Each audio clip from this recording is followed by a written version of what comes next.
নমস্কাৰ। আমি অসমীয়া নহওঁ দুখীয়া বুলি সান্তনা লভিলে নহ'ব। আজিৰ অসমীয়াই নিজক নিচিনিলে অসম ৰখাতলে যাব। আমি অসমীয়া নহওঁ দুখীয়া বুলি সান্তনা লভিলে নহ'ব। শ্ৰদ্ধাৰ বিচাৰক মণ্ডলী আৰু উপস্থিত ৰাইজ, হয়, আপোনালোকে নিশ্চয় অনুমান কৰিছেই ডক্টৰ ভূপেন হাজৰিকাদেৱৰ এই গীতটি মোৰ সকলোতকৈ প্ৰিয় গীত। সাহিত্যৰথী লক্ষ্মীনাথ বেজবৰুৱাদেৱৰ এফাকি কবিতাৰ উদ্ধৃতিৰে ডক্টৰ ভূপেন হাজৰিকাদেৱে আৰম্ভ কৰা এই গীতটি হৈছে মোৰ সবাতোতকৈ প্ৰিয় গীত। সুধাকণ্ঠৰ প্ৰায়বিলাক গীতেই মোৰ প্ৰিয়, কিন্তু কোনটো গীত মোৰ সকলোতকৈ প্ৰিয় বুলি কোনোবাই যদি মোক প্ৰশ্ন কৰে, এই গীতটিৰ কথাই মোৰ সৰ্বপ্ৰথম মনলৈ আহে।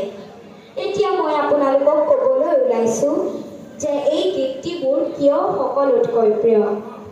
আজিৰ পৰা প্ৰায় 500 বছৰ পূৰ্বে মহাপুৰুষ শ্ৰীমন্ত শংকৰদেৱে নগাৰ নৰোত্তম, গাৰোৰ গোবিন্দ, মুছলমানৰ চানখাই, মিৰিৰ পৰমানন্দ আদিক লৈ এটা বৃহৎ অসমীয়া জাতি গঠনৰ বাট মুকলি কৰিছিল। আমি সুধাকণ্ঠদেৱৰ এই গীতটিতো সেই একেই ভাৱাদৰ্শৰ প্ৰতিফলন দেখিবলৈ পাওঁ। মহাপুৰুষ শংকৰদেৱ আৰু সুধাকণ্ঠই যি বৰ অসমৰ সপোন দেখিছিল, পৰৱৰ্তী সময়ত সেয়া বাস্তৱায়িত হোৱা দেখা নগ'ল। আমি সেই আদৰ্শ ধৰি ৰাখিব নোৱাৰাৰ বাবেই এসময়ত একেলগে বসবাস কৰা অৰুণাচলী, নগা, খাচী, মণিপুৰী আদি ভাই ভনীসকল আঁতৰি গৈ সুকীয়া সুকীয়াকৈ ৰাজ্য গঠন কৰিলে। আমি ভূপেন হাজৰিকাদেৱৰ এই গীতটিৰ কথাখিনি হৃদয়ংগম কৰি যদি বাস্তৱায়িত কৰিব পাৰোঁ, তেতিয়া আমি এক অসমীয়া জাতি হৈ থিয় দিব পাৰিম। আহকচোন আমি পুনৰ এই গীতটিৰ মাজলৈ উভতি যাওঁ। কিয়নো এই গীতটি মোৰ কিয় প্ৰিয় তাৰ কাৰণ প্ৰতিটো শাৰীতেই নিহিত আছে। এটা অন্তৰাত হাজৰিকাদেৱে কৈছে, নানা জাতি উপজাতি ৰহণীয়া কৃষ্টি আঁকোৱালি লৈ হৈছিল সৃষ্টি এই মোৰ অসম দেশ। অৰ্থাৎ অসমীয়া মানে এটা নিৰ্দিষ্ট গোষ্ঠী বা জনসমষ্টি নহয়। অসমীয়া মানে নানা জাতি উপজাতি আৰু তেওঁলোকৰ কৃষ্টি সংস্কৃতিক লৈ গঢ়ি উঠা এটা বৃহৎ জনজাতি। আকৌ হাজৰিকাদেৱে কৈছে, বিভেদ পৰিহৰি নিজ হাতে শ্ৰম কৰি দেশক নগঢ়িলে এই দেশ হ'ব নিঃশেষ আৰু মনবোৰ ভাগি ছিগি যাব। আজিৰ অসমীয়াই নিজক নবচালে অসমতে মগনীয়া হ'ব। শ্ৰদ্ধা ৰাইজ, এই গীতটিৰ কথাখিনিৰ বাৰু আমি বাস্তৱ প্ৰতিফলন দেখা নাইনে?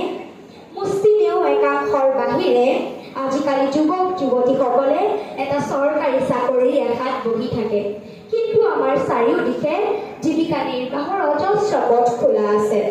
আমাৰ পদূলিৰ সন্মুখতে বহিৰাগত লোকসকলে আহি সৰু ডাঙৰ ব্যৱসায় কৰি ধনী হৈছে, কিন্তু আমি নকৰোঁ, কাৰণ আমি শ্ৰম বিমুখ। জোতা চিলাবলৈ, ফুচকা বিক্ৰী কৰিবলৈ, ঠেলা চলাবলৈ, চুলি কাটিবলৈ আমাৰ লাজ লাগে। সেইকাৰণে সৰু অনুষ্ঠান এটা পাতিবলগীয়া হ'লেও আমি আনৰ ওচৰত হাত পাতিবলগীয়া হয়। হাজৰিকাদেৱে এই গীতটিৰ কথাখিনি সেইখিনিকে আমাক সোঁৱৰাই থৈ গৈছে। ভূপেন হাজৰিকাদেৱে পুনৰ কৈছে, দূৰণিৰ পৰা আহি দুইতৰে পাৰৰ মাটিক মাতৃ বোলা নতুন ৰূপৰ অসমীয়া। আমি মাজে সময়ে বাহিৰৰ পৰা আহি আমাৰ অসম দেশত বসবাস কৰা কিছুমান লোকক অনা অসমীয়া আখ্যা দি মনো কষ্ট দিওঁ, কিন্তু আমি কিয় পাহৰি যাওঁ যে মহাপুৰুষ শ্ৰীমন্ত শংকৰদেৱ আৰু মাধৱদেৱৰ পাছতেই যিজনা মহান শিল্পীয়ে আমাৰ অসমীয়া জাতীয় জীৱনক মহিয়ান কৰি থৈ গৈছে সেইজনা জ্যোতিপ্ৰসাদ আগৰৱালা আছিল এজন মাৰোৱাৰী সম্প্ৰদায়ৰ লোক। গতিকে শ্ৰদ্ধাৰ বিচাৰক মণ্ডলী আৰু ৰাইজ, মই শেষত সকলোলৈ আহ্বান জনাওঁ যে এই গীতটিৰ কথাখিনি আমি বাস্তৱায়িত কৰিবই লাগিব, নহ'লে কিন্তু আজিৰ অসমীয়াই নিজক নিচিনিলে অসম ৰসাতলে যাব, আমি অসমীয়া নহওঁ দুখীয়া বুলি খান